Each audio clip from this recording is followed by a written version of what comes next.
Ever since I bought a paramotor, there's always been one flight that I've wanted to do. I've always wanted to fly from my hometown in Fort Collins to my family's ranch up in Wyoming. And I think this weekend, I actually have the weather window to do it. Let's talk about this flight because it will easily be the longest flight I've ever taken. It is only, I think, the second time that I've flown from one location to another. It's the first time I will have ever crossed a state line, and it requires some actual navigation rather than just kind of, oh, I think over there is where I came from. So the first thing I did, I went into Google Earth and I mapped the whole thing out. So let's look at this map, huh? Come on over here. Okay, so we start here in Fort Collins, actually just east of Fort Collins at Walker Airport.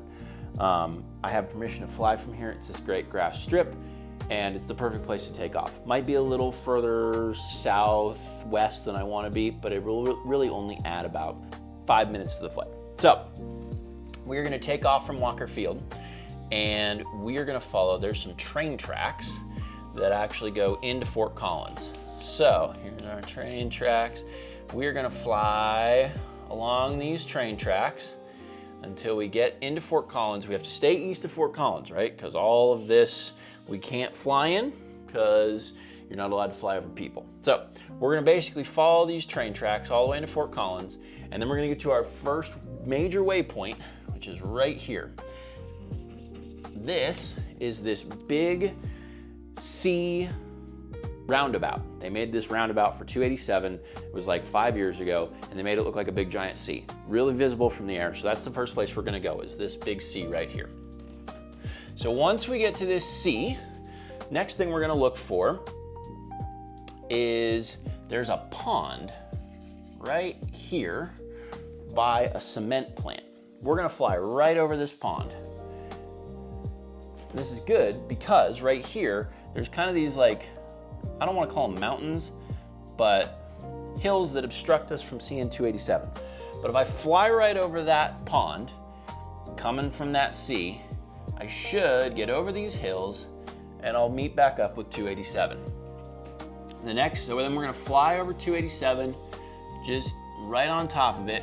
And then our next waypoint is gonna be this bend in the road. The reason we're doing this bend in the road is if you line up that bend and that bend, and we take a direct route from those two, then we're gonna end up at our next waypoint, which is this really cool rock called Steamboat Rock. And it's about right here. Okay, let's label him. So, what I looked at in Google Maps is, if I line these two up and I just fly this heading, at a certain point, you're gonna see this little, the best way I can describe it is it looks like a nipple.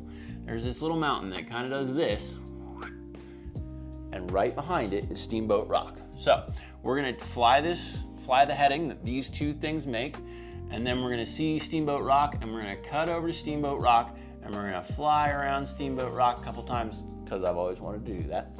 And then if I jut straight to the west, I should catch up with 287 again.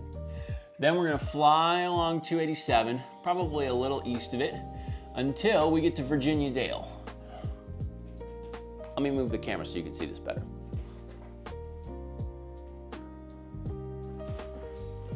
Better? Cool.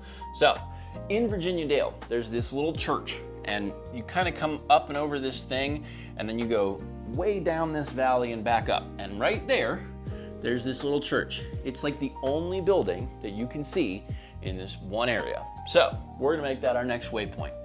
We're gonna hit this spot, bam. And then we're gonna fly to the top where this curves to the left, and off of that, there's a road. It's a dirt road that kind of does this. That's our road, that's where we wanna go. So we're then gonna follow this road, probably a little to the east of it because we don't need to necessarily go right over top of it. We'll know it's the right road because it does this little Kachika thing. That's the best way I can describe it. We're gonna shoot for the Kachika, and bam, right after the Kachika, we go into Wyoming. We'll keep following this, we'll fly right over the Kachika, and then the road splits a little bit, and then there's these two lakes, just like that, and this big house. It's a massive house, so it's really hard to miss. So we'll fly over that. And if we go right between those two lakes, just off to the right, we should see the ranch. The ranch has this, this fox barn with this red roof. So we'll take that, boom, should be perfect. So there it is in all its glory, 44 to 49 miles. I checked it on the Gaggle app. There's a couple things that I'm a little worried about. First is altitude. The ranch is at 7,700 feet, which means we're gonna have to be about 8,500 feet. That's way up there, and even though it's summer, it might be a little cold. That's concern number one. Concern number two, my engine needs rebuilt. I'm at about 30 hours, but I'm also at about 6 years. So I know that the engine probably needs a new spark plug. It just needs some maintenance, but I'm not worried about it. It's been running really well. It's just in the back of my mind. Third thing I'm worried about is just navigation, right? I've never flown this far before. Everywhere that I've flown has been over stuff that I know really, really well, right? I know where I-25 is. I know where 287 is. I can see Fort Collins. If I get lost, I can navigate based on what I see below me when I'm flying in town. This is totally different. Once I get out of like this area right here, I don't really know where I am if I look straight down. So, 2 rules. 1, I always have to have 287 in sight. That's my out. If something goes wrong, my engine dies, I get sick, I'm freezing cold, my out is to land right next to 287, then my family can just pick me up in the car, no harm, no foul. And rule number 2 is the Gaggle app. So there's this app you can download called Gaggle, and it is a planning app, GPS app, that allows you to just like follow your flight while you're flying it. Put that into my phone. It should work perfectly, but we're gonna try it out. I think that should be enough. And then, like I said, I did all of this on Google Earth and actually like set my height in Google Earth to 7,500 feet so I could look out and just kind of see what it was gonna look like. Hopefully that translates. We'll see. Next thing to do tomorrow, go head out to the field and give it a shot.